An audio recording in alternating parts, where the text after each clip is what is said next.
What up, crew? It is Magic Monday, and of course we want to start off with an amazing quote. So this one's by John F. Kennedy. Those who dare to fail miserably can achieve greatly. Now, I fail miserably all the time, so great achievements around the corner. Right around the corner. And let me tell you, today I have the perfect prediction card trick just for you. So, let's do it. Alright guys, now check this out. As always, we want to start off the card trick by taking the cards out of the box. That's going to be very key, at least for this trick. So, you go ahead, give the deck a nice thorough shuffle, and of course the spectator can be doing this as well. Boom, there we go. Perfectly clean, no mess at all. And for this trick, we actually don't need the two jokers, because I feel like there's always a little bit of confusion whenever we use the two jokers. Did I pass it? I don't. Where is it? There we go. There's one. And man, I hate when I'm running through the cards and I can't find the joker. There it is. That's two. All right, so we're going to get rid of these two jokers. And from here, I'm going to give the deck over to the spectator and have him spread it out like this. And now I want the spectator to go ahead and select out any 10 cards from this pile. Okay, so they can just go ahead, pick out 10 cards. While the spectator is doing that, I'm going to write down a prediction. Boom. Write down a prediction right here on this post-it note. And hopefully you cannot see what that prediction is or hear what that prediction is. And hopefully my drawing is not... Yeah, my drawing sucks. Okay, whatever. Boom, there we go. I have my prediction written down right here. I'm going to take it, crumple it up for now, and just put it right here in this corner so you all can see it. Oh, there we go. There it is. Perfect. Now let's say the spectator picked out 10 cards at random. How many is that? 1, 2, 3, 4, 5, 6, 7, 8, 9, 10. Okay. So the spectator picked out 10 cards at random. Now a spectator can go ahead and shuffle these cards up as well. And to make this even more random, they're going to pick out 4 cards from here. So 1, 2, 3, and 4.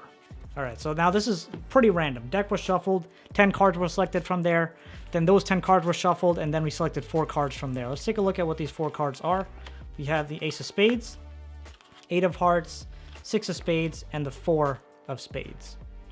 Now from here, we're going to start dealing off cards right on top of these until we get to 10 cards, or value of 10 cards in the pile. So for example, we have the Ace, we'd count 9 cards to get 10.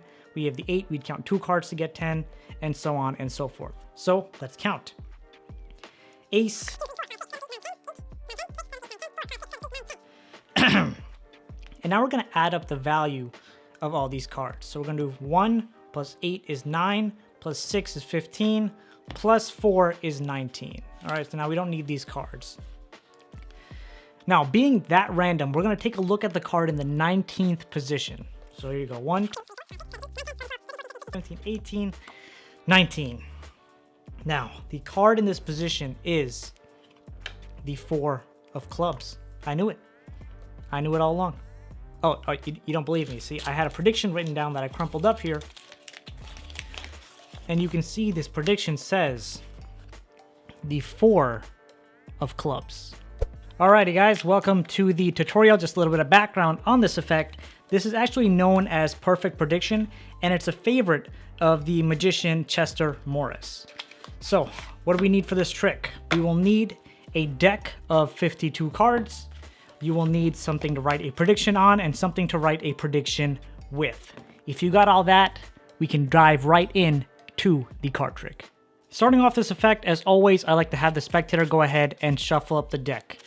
Again, this gives them a sense of control, so they feel like they're contributing something and they're trying to screw you up. Again, which is almost never the case. So once the spectator is done shuffling the deck, what I actually recommend is having 2 jokers in the deck, because what you actually want to do when you get the deck back from the spectator is take a look at the 3rd card from the bottom. So in this case, we have these 2 jokers here. If you remove them, 3rd card from the bottom would be 10 of diamonds. Now, it is possible to do this trick without the 2 jokers. Let's say we don't want the 2 jokers here. Again, this would just be a variation on the trick. But one thing you can do is you can quickly just riffle through the cards and just quickly take a peek at the 3rd card from the bottom, which would be the 10 of diamonds. Or you can go ahead and show the spectator that the deck is completely in random order. Whatever you want to do, you just want to figure out what the 3rd card from the bottom is. So in this case, it is the 10 of diamonds. So once that's done, I like to go ahead and spread out the deck like this, and I tell the spectator to go ahead and select any 10 cards from this deck. And they don't have to be in clumps, they can select single cards or whatever they want to do. One thing you want to ensure is that these 3 cards on the bottom here are intact, okay? So I generally would not spread those 3 cards on the bottom, right? I mostly just spread here and then allow them to select from this area, okay? While they're doing that, you can go ahead and write your prediction down on a piece of paper. Or if you have anything else you want to write a prediction down on, you could do it on that. So boom, I'd come over here, 10 of diamonds. Definitely better picture than a club. See, that looks so much better than the club I drew. That club was garbage. Anyway, so we have that written down. Now you can take this off, you can roll it up, do whatever with it. And what I like to actually do is hand the prediction over to the spectator so they know that they have it the entire time and I can't mess around with it once they, I've given it to them. So there's my prediction. And let's say they pick out 10 cards. So 1, 2, how many is that? 1, 2, 3, 4, 5, 6, 7, 8, 9, 10. Okay, we got these 10. We square up the deck. Again, ensure the 10 of diamonds is still third from the bottom. Now from here, what I like to tell the spectator is that we're going to make this as random as possible.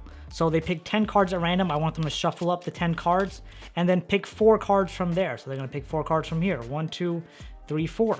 Boom. And now the rest of the cards here, the rest of the 6 remaining cards, those go on the bottom of the deck. That's very key to remember. So those go on the bottom. And then these 4 cards are face up like so. And you can tell the spectator to go ahead and turn them face up. Then at this point, because I want as much involvement from the spectator as possible, I tell the spectator to start placing down cards right underneath each of these cards. And we're going to build up the pile to the value of 10 based on the value of this card. And I give them an example. For example, this is 6. So we'd put down 7, 8, 9, 10. We'd put down 4 cards. This is 5. We put down 6, 7, 8, 9, 10. Put down 5 cards. And I let them go ahead and do that. So 4, 5, 6, 7, 8, 9, 10. And if the card is a face value card like this, it's the Jack of Diamonds. If it is a face value card, then we just automatically count that as 10 and no more cards need to be dealt.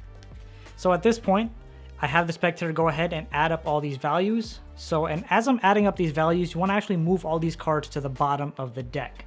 So what I like to do is I like to say 6 plus 5 is 11, plus 4 is 15. And then of course, I don't have any cards here, but if I did, then plus 10 is 25.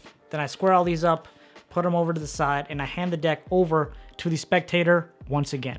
From here, the spectator is going to go ahead and count off 25 cards. So 1, 2,